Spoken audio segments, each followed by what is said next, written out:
তৈরি পোশাক খাতের পর দেশের দ্বিতীয় বৃহত্তম রপ্তানি পণ্য হিসাবে পরিচিত চামড়া শিল্প। ২০২২-২৩ অর্থ বছরে $১২২ কোটি চামড়া ও চামড়াজাত পণ্য রপ্তানি হয়েছে।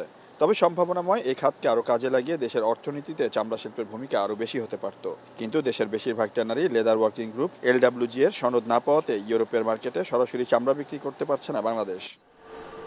কিভাবে চামড়া শিল্পের রপ্তানি বৃদ্ধি করা যায় এবং একই সাথে কত দ্রুত লেদার ওয়ার্কিং গ্রুপ LWG সনদ পাওয়া যায় তা নিয়ে উচ্চ পর্যায়ের আলোচনার আয়োজন করে ইউরোপীয় ইউনিয়ন।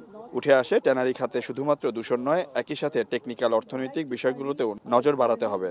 যে দেশের প্রতিনিধি এসে কিনবে তার দেশে যে এনভায়রনমেন্টাল স্ট্যান্ডার্ডস আছে সেটা তাকে মানতে হবে। এখানে 3টা স্ট্যান্ডার্ড আছে। যেমন যে কোম্পানিটা কিনবে কিংবা এক্সপোর্ট করবে সে যদি বিদেশের কোনো দেশে তার হেডকোয়ার্টার থাকে তাহলে ওই দেশের স্ট্যান্ডার্ড তাকে মানতে হবে। 2, যে দেশে সে এক্সপোর্ট করবে নিয়ে যাবে সেই দেশের স্ট্যান্ডার্ড মানতে হবে। 3, বাংলাদেশের স্ট্যান্ডার্ড। এর মধ্যে বাংলাদেশের স্ট্যান্ডার্ড তো সবচেয়ে দুর্বল। বাংলাদেশ ট্যানারি খাতকে পরিবেশ বান্ধব করতে এবং LWG এর সনদ পেতে যে কোনো ধরনের সহযোগিতা আশ্বাস দিয়েছে ইউরোপীয় ইউনিয়ন। তবে ব্যবসায়ীদের লাভের পাশাপাশি পরিবেশ বান্ধব টেকসই চামড়া খাত গড়তে ভূমিকা রাখার আহ্বান তাদের।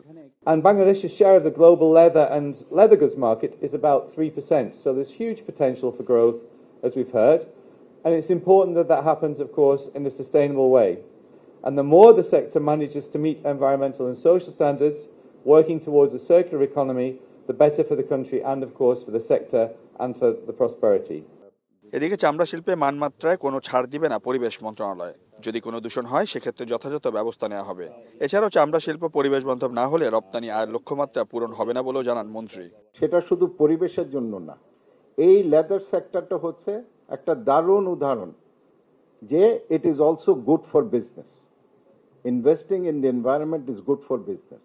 ঠিক আছে, আমাদের যে ভুলগুলো ছিল, বিকজ আমি মনে করি এটা কিন্তু একটা বড় একটা কালেকটিভ ফেলিয়ার আমাদের সবাই, এবং this should be a learning experience. আমরা এই ভুলটা আগামীতে করতে চাই না। আমরা সবাই বলি ঠিক আছে অনেক হয়ে গেছে, এখন বাদ, এই জায়গা থেকে আমরা নতুন করে কিভাবে শুরু করতে পারি, এবং সেই কাজটা যদি আমরা করতে পারি, আমাদের পরিবেশ মন্ত্রণালয়, আমাদের পরিবেশ অধিদপ্তর, তাদের পক্ষ থেকে সকল ধরনের সহযোগিতা থাকবে। এছাড়াও চামড়া শিল্পকে লাভজনক করতে কেন্দ্রীয় বর্জ্য শোধনাগার বা CETP নতুন করে তৈরি করার আহ্বান জানান তিনি। সিউল আহমেদ, এখন, ঢাকা।